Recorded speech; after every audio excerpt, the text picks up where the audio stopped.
And if we should internally be free, and we can do this by surrendering our thoughts, our feelings to Jesus, we will always be open to what He wants to do in us, and will be always saying, yes, Lord, you do it, I give myself to you.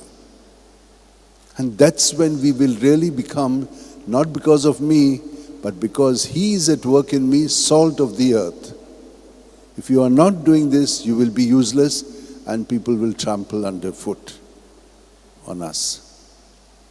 So also, our good works, where do they come from?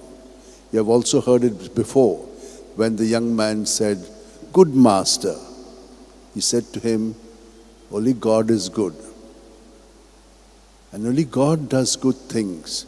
We are a little bit good, because in all our doing good, it is always for our own sake. And therefore, internally we need to be free, my dear sisters and brothers. Others, we are all wired up inside. And that is what is governing our life.